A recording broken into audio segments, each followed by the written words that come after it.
There's a certain kind of silence that doesn't sound like peace.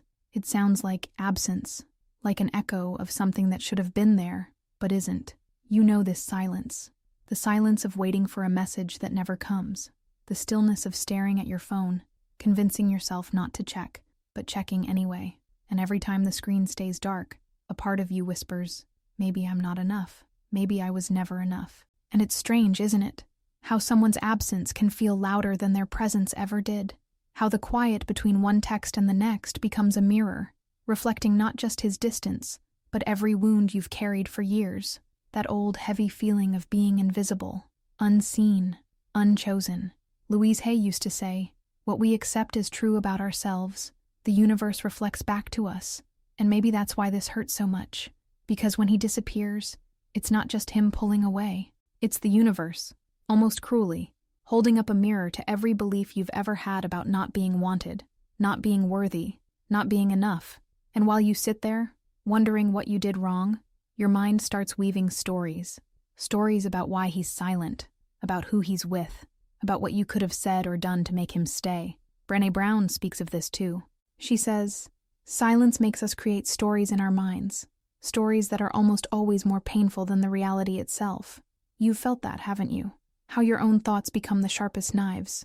But what if the silence isn't really about him? What if the silence is a portal, a sacred invitation for you to step out of the prison of waiting and step into a version of yourself that doesn't need to be chosen to feel valuable? This isn't just about understanding his behavior. It's about something far deeper. It's about breaking the invisible thread that ties your worth to someone else's attention. It's about realizing that the pain you feel right now is not just about this man. It's about every time in your life when you were made to believe that you had to be quiet, small, patient, just to be loved. And maybe, just maybe, the silence that hurts the most is the silence you've kept with yourself. That quiet, aching distance between the woman you are and the woman you've forgotten to be. But here's the truth that no one really teaches us. When a man doesn't call, when he disappears into that heavy silence, it doesn't mean you're not worthy. It doesn't mean you are unlovable. It doesn't even mean there's something wrong with you. What it often means is that you've been living, maybe for years, inside the energy of waiting, inside the vibration of lack, of hoping to be chosen instead of choosing yourself. Louise Hay said something that sounds simple, but is profoundly life-changing. No one rejects you.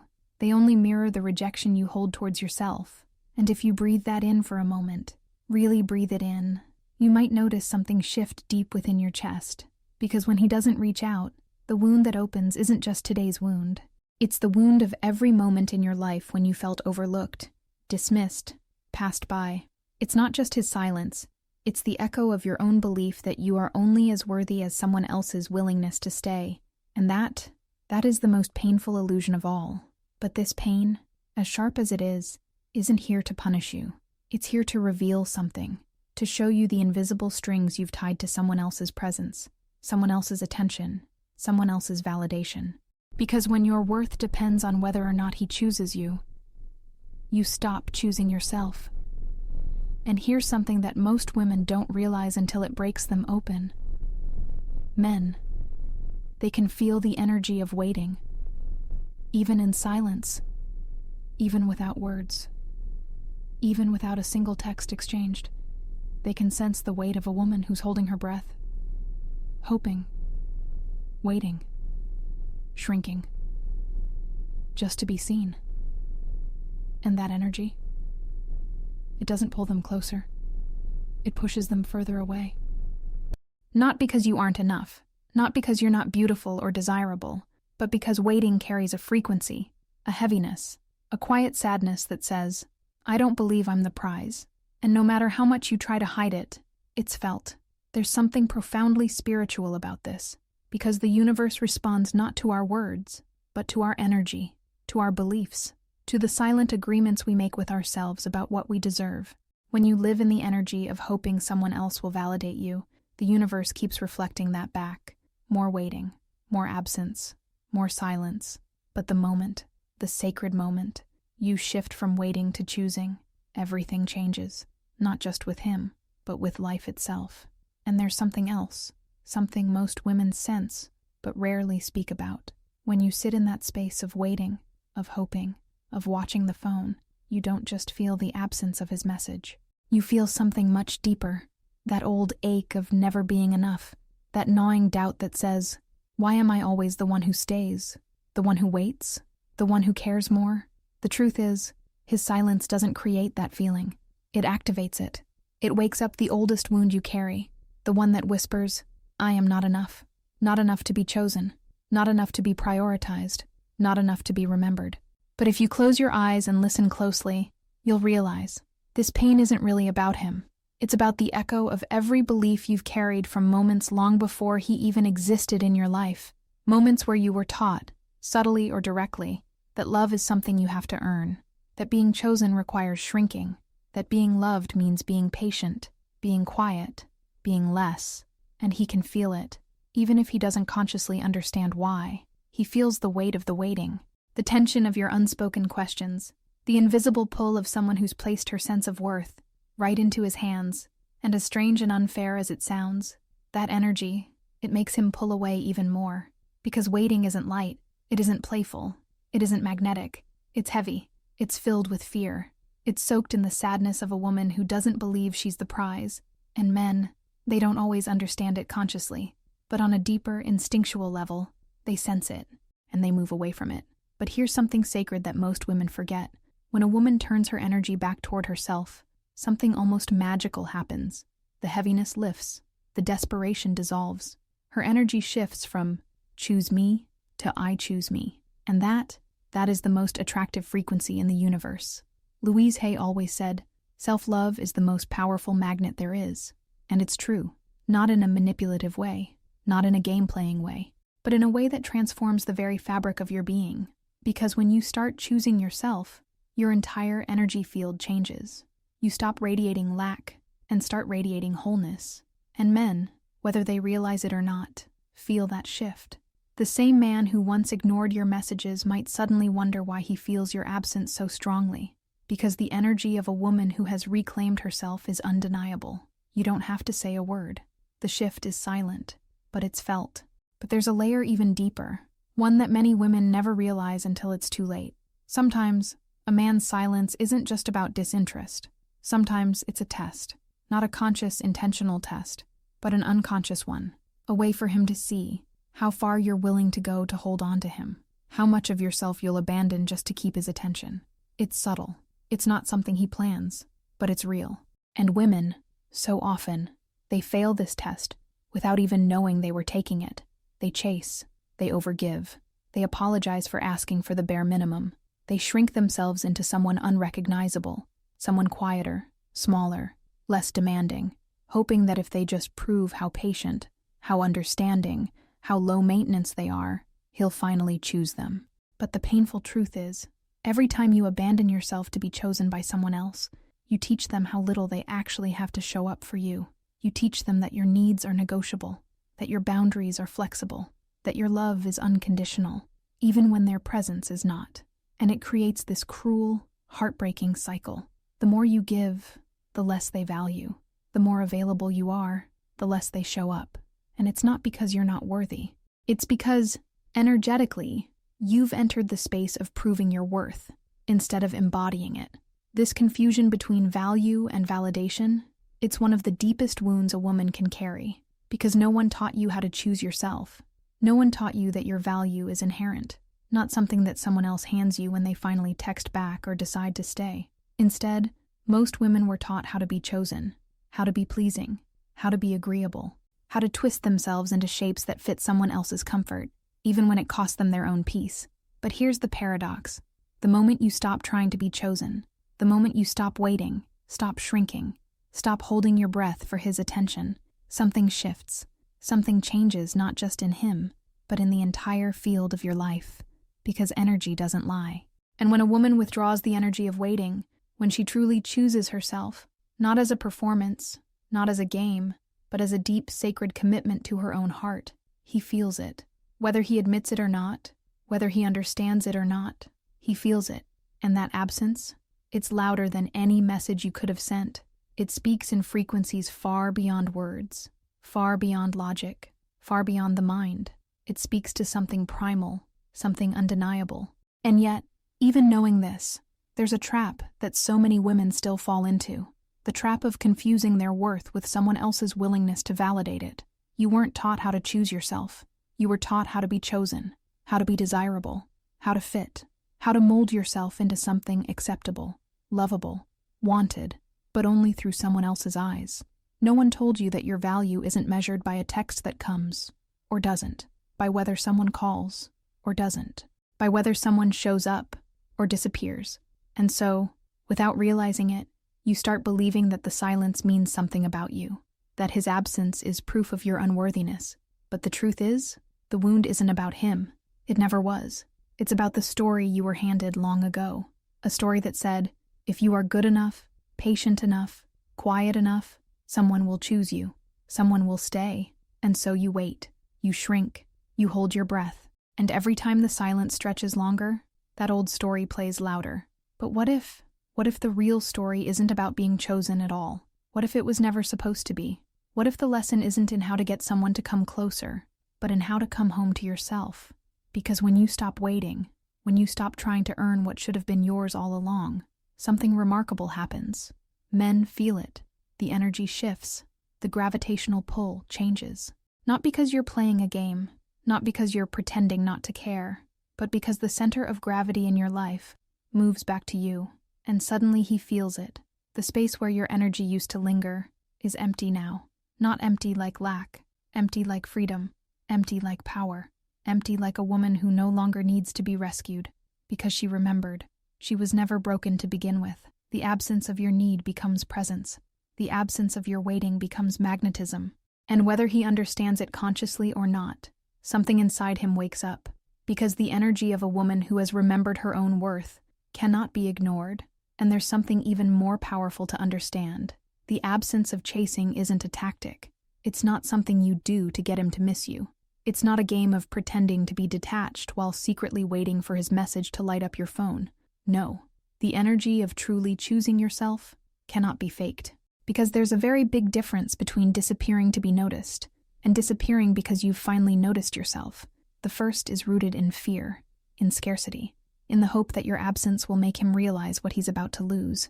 But the second is sacred. It's not about him at all. It's about returning to the place where you belong, the place where your own presence matters more than anyone else's attention ever could. And that's the thing.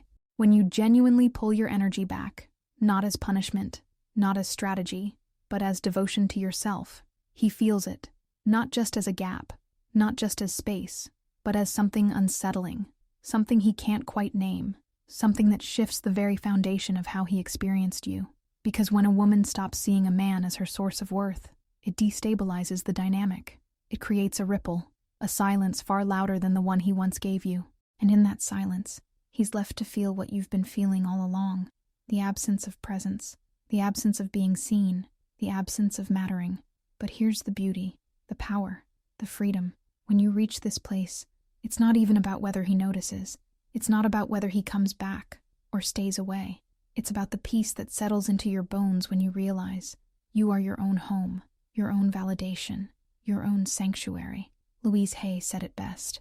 The love you seek is in the mirror, and when you finally understand that, when that truth moves from an idea in your mind to a knowing in your body, you stop waiting. You stop hoping someone will choose you, because you've already chosen yourself. And that is a frequency that changes everything. And there's something even more profound that happens when you no longer negotiate your dignity in exchange for someone's presence. You arrive at a sacred place, a place where his silence no longer hurts, because you are no longer abandoning yourself to fill the space he left behind. This is the moment when everything begins to shift, not because you forced it, not because you manipulated it, but because your energy has become rooted in wholeness. You are no longer the woman waiting at the edge of someone else's love. You are the woman who meets herself first, every single day. And from this place, the silence transforms. It stops being a weapon. It stops being a source of pain. It becomes just silence. It no longer carries the meaning you once gave it, because you're no longer looking outward for answers that only ever lived within. You start to notice that your nervous system feels calmer. The ache in your chest softens. The constant loop of wondering, guessing, overanalyzing begins to quiet, because now your attention is turned inward, toward the woman in the mirror, the woman who was always worthy, always enough. She was just waiting for you to come back home to her. And what's fascinating is that absence doesn't just affect you. He feels it too. He may not have the language for it. He may not understand why suddenly something feels different, why your energy feels like it slipped through his fingers, why the certainty that you were always there has suddenly been replaced with an unsettling emptiness. Because men do feel it, even the most emotionally unavailable, even the most distracted. They feel the energetic shift when a woman stops waiting, stops hoping, and starts living. Not in rebellion, not in anger, but in quiet, grounded self-possession. And that absence, that sacred, empowered absence, speaks louder than any words ever could. It's not the kind of absence that begs to be filled. It's the kind that commands respect, commands recognition, commands remembrance. Because when a woman withdraws her energy, not as punishment, but as a declaration of her own worth, she becomes unforgettable. And maybe this is the most powerful truth of all. There is a place inside you, a sacred, untouchable place, where his silence cannot hurt you anymore. A place where you no longer bend, shrink, or fracture just to hold someone's attention. A place where you are no longer willing to trade pieces of yourself for breadcrumbs of validation. It's the place where you start hearing yourself louder than you hear the absence of someone else, where your own voice becomes the voice that matters most, where your own reflection becomes the most beautiful, most important witness of your life. And here's the beautiful paradox. When you arrive here, when you really arrive, not pretending, not performing, but truly embodying this frequency, something profound happens. The very man whose silence once shattered you starts to feel the silence you now give him. But this isn't the silence of games. This isn't the silence of punishment. This is the silence of presence. The silence of a woman who is finally, fully seated in her own soul. A woman who has remembered that her existence, her worth, her radiance, was never dependent on whether or not someone else knew how to see it. And it's felt, whether he admits it or not, whether he understands it or not. There's a shift, a disturbance in the energy. Because when a man is no longer your source, when his validation is no longer the oxygen you breathe, he feels it. The loss of your need becomes the presence of your power. And in that moment, something inside him begins to question, begins to wonder, begins to notice the void where your energy once lived. And that absence, that beautiful, sovereign absence, carries a frequency that is undeniable. It's not loud. It's not dramatic. It's not desperate. It's quiet, but it is powerful, unshakable. It is the energy of a woman who no longer asks, "Am I enough for him?" Because she knows, deeply, fully, finally, that she has always been enough for herself. And this is where something truly sacred happens. When a woman finally stops waiting, stops wondering, stops twisting herself into knots just to be seen, she becomes something extraordinary. She becomes a force, not a force of control, not a force of manipulation, but a force of presence, a force of truth, a force of love, for herself. There is a frequency that rises from a woman who no longer negotiates with her own soul, a frequency that says, "I am the home I was searching for," and whether the world realizes it or not, whether he realizes it or not, that frequency changes everything. It's not that you stop caring. It's not that you stop loving. It's not about closing your heart. It's about realizing that your heart was never meant to be handed over to someone who doesn't know how to hold it. It's about understanding that your love is sacred, that your presence is valuable, that your energy is currency, and you are no longer willing to spend it where it isn't honored. And yes, the irony is almost cruel. The moment you stop chasing, the moment you stop hoping that his silence will end, the moment you become fully available to yourself, that is the moment when your absence becomes the loudest thing in the room. Men notice, maybe not always right away, maybe not with words, but energetically, spiritually, emotionally, they notice. Because a woman who has reclaimed herself no longer vibrates at the frequency of lack. She no longer emits the energy of, "I need you to choose me." She radiates something different now, something unshakable, something sovereign. And whether he returns or not, whether he realizes what he lost or not, becomes irrelevant. Because the win was never about getting him to come back. The win was remembering who you are, remembering what you deserve, remembering that you were never meant to be chosen, because you were never ever supposed to forget that you were the one choosing all along. And maybe now, you can finally hear it. The gentle but undeniable truth that was always whispering beneath the noise of your thoughts. The truth that says, the love you've been searching for was never lost. It was never outside of you. It was never in his hands. It was always in the mirror. Louise Hay's words land softer now, but also stronger. The love you seek is in the reflection looking back at you. And maybe you realize it was never about convincing someone to stay. It was never about being good enough to be loved. It was about remembering that you were never broken, that you were never lacking, that the only person whose presence you truly needed was your own. Brené Brown speaks to this too.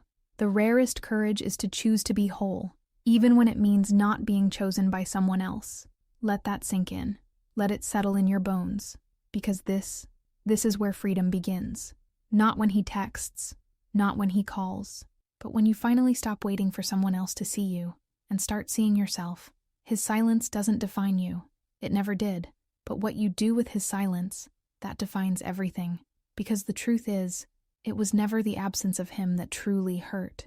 It was the absence of you in your own life. The moments you abandoned yourself while waiting for someone else to choose you. And now, you get to choose differently. Not because you're proving anything. Not because you're trying to attract anyone. But because you finally remember. You were never meant to live at the mercy of someone else's presence or absence. And maybe this is the question that really matters now. Instead of asking, why isn't he calling? What if the real question is, why did I forget to call myself back home? If this conversation resonated with your heart, take a moment to subscribe and stay connected to this space. This is a place where we heal, where we remember, where we rise together. And if you feel ready to continue this journey, there's another video waiting for you right here on the screen. A message your soul has been waiting to hear. I'll meet you there.